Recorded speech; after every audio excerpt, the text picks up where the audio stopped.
নিদিয়াকৈ কিদৰে আমৰ আচাৰ বনাব পাৰি তাৰে ভিডিঅ'টো আজি আপোনালোকৰ মাজলৈ লৈ আহিছোঁ। বতৰ বেয়া হৈ থাকিলেও এই আচাৰটো আপোনালোকে খুব সহজে বনাব পাৰিব। ইয়াত মই প্ৰায় 2 কেজিমান আম লৈছোঁ আৰু আমখিনি মই ঠাৰিডাল গুচাই ভালদৰে ধুই লৈছিলোঁ আৰু এতিয়া এখন কাপোৰলৈ এনেদৰে পানীখিনি নোহোৱাকৈ ভালদৰে মচি ল'ম। আমখিনিত অকণো পানী থাকিবলৈ দিব নালাগে।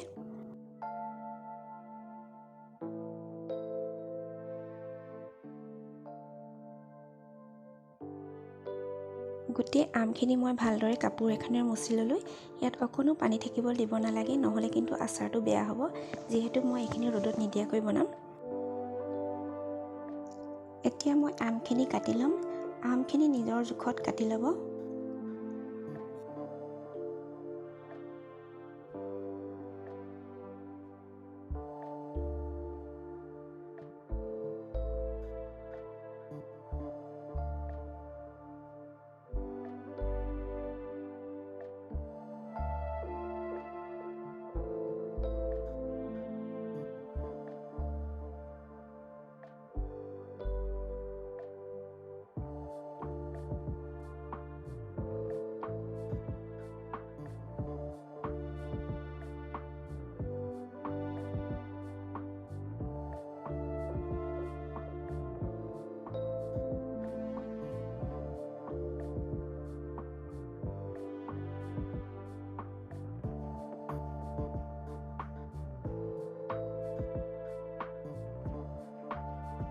গোটেই আমখিনি মই এনেদৰে পিচ পিচকৈ কাটি ল'লোঁ। এইখিনি এতিয়া নিমখত দিবৰ বাবে ৰেডি হৈ গ'ল। এতিয়া মই আমখিনি প্ৰায় 4-5 ঘণ্টামানৰ কাৰণে নিমখত দি থ'ম। ইয়াত মই ডাঙৰ চামুচেৰে 4 চামুচ নিমখ দি লৈছোঁ। এইখিনি এতিয়া মই ভালদৰে মিক্স কৰি লৈছোঁ। আমখিনিৰ লগত নিমখখিনি মই ভালদৰে মিহলাই লৈছোঁ।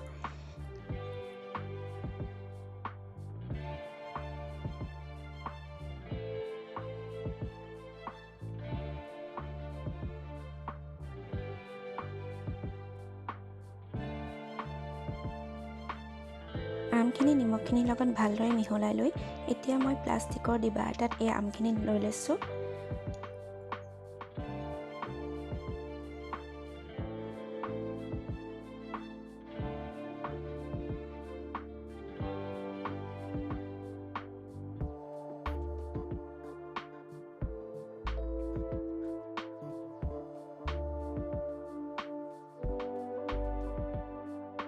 নিমখখিনি মই ভালদৰে মিক্স কৰি ল'লোঁ। এতিয়া এয়া ঢাকনি এখন লগাই দিছোঁ আৰু প্ৰায় 5 ঘণ্টামানৰ কাৰণে মই এইখিনিতে ঢাকি থৈ দিম।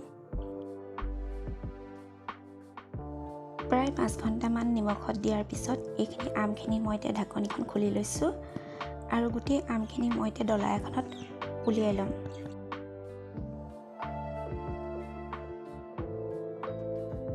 আমখিনি মই এতিয়া ডলা এখনলৈ উলিয়াই লৈছোঁ আৰু এই আমখিনি মই পাতলকৈ ডলা এখনত মেলি ভিতৰতে ফেনখন দি শুকুৱাই ল'ম।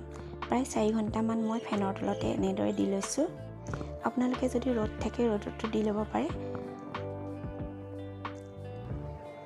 আমখিনি 4 ঘণ্টামান ফেনৰ তলত থোৱাৰ পিছত পানীখিনি খুব ধুনীয়াকৈ শুকাই গৈছে।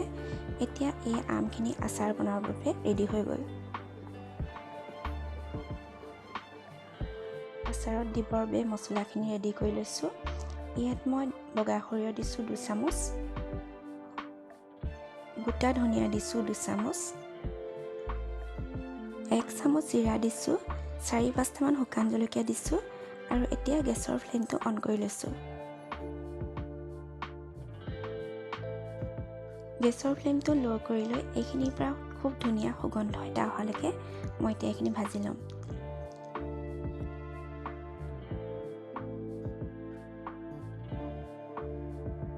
মছলাখিনি ভাজি লোৱা হৈ গ'ল। এতিয়া মই গেছৰ ফ্লেমটো অফ কৰি দিছোঁ আৰু মছলাখিনি প্লেট এখনলৈ লৈ লৈছোঁ আৰু এইখিনি ঠাণ্ডা হ'লে পিচি ল'ম।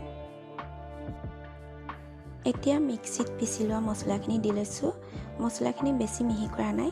ইয়াত 2টামান ভজা চাউল গুটি দিছোঁ, 1 চামুচ কালজিৰা দিছোঁ, 1 চামুচ হালধি দিছোঁ আৰু মছলাখিনিৰ জোখত অকণমান নিমখ দি লৈছোঁ আৰু ডাঙৰ চামুচেৰে 2 চামুচ কাশ্মীৰী ৰেড চিলি দিছোঁ। এতিয়া গোটেই মছলাখিনি ভালদৰে মিক্স কৰি লৈছোঁ।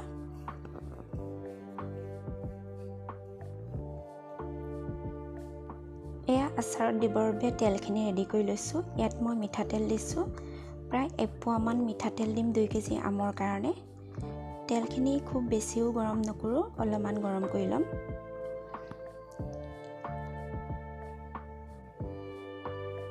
এয়া তেলখিনি গৰম কৰা হৈ গ'ল। এতিয়া মই তেলখিনি মছলাখিনি দি ল'ম। গোটেই তেলখিনি মছলাখিনিত দি দিলোঁ আৰু এইখিনি এতিয়া মই ভালদৰে মিহলাই ল'ম। এতিয়া মই শুকান চামুচ এখন লৈ এইদৰে ভালদৰে মিক্স কৰি লৈছোঁ। আচাৰ বনাওঁতে ব্যৱহাৰ কৰা বাচনখিনি সদায় শুকান হৈ থাকিব লাগে। এই তেলখিনি মই এতিয়া অলপ দেৰি ঠাণ্ডা হ'বলৈ দিম আৰু ঠাণ্ডা হ'লেহে মই আমখিনি ইয়াত দিম। তেলখিনি এতিয়া পুৰা ঠাণ্ডা হৈ গ'ল। এতিয়া মই ইয়াত আমখিনি দি ল'ম।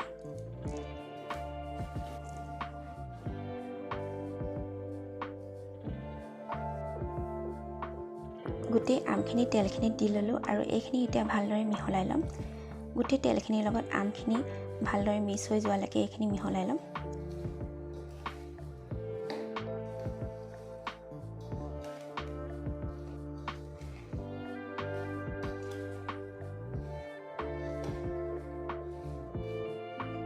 আচাৰখিনি বহুদিন ভালে ৰাখিবলৈ মই এতিয়া ইয়াত 4 চামুচ ভিনেগাৰ দি লৈছোঁ।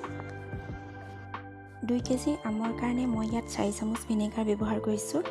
আমৰ পৰিমাণটো চাই ভিনেগাৰটো দিলেই হ'ল। এইখিনি এতিয়া মই ভালদৰে মিহলাই লৈছোঁ আৰু আমখিনি এনেদৰে ভালদৰে মিহলাই লৈ এইখিনি প্ৰায় 3 ঘণ্টামানৰ কাৰণে এই বাচনটোতে ৰাখি থ'ম। 3 ঘণ্টামানৰ পিছত ভালদৰে ধুই ৰ'দত শুকুৱাই লোৱা চিচাৰ বটল এটাত আচাৰখিনি ভৰাই ল'ম। আচাৰ সদায় চিচাৰৰ বৈয়ামতহে ভৰাব লাগে। প্লাষ্টিক ব্যৱহাৰ কৰিলে আচাৰখিনি বৰ বেছি দিন ভাল হৈ নাথাকে।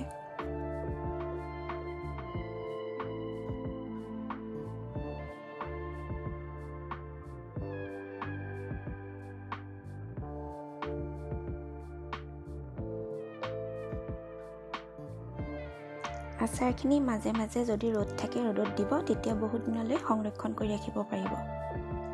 আচাৰৰ এই ৰেচিপিটো চাই কেনেকুৱা পালে প্লিজ কমেণ্ট কৰি জনাবলৈ নাপাহৰিব।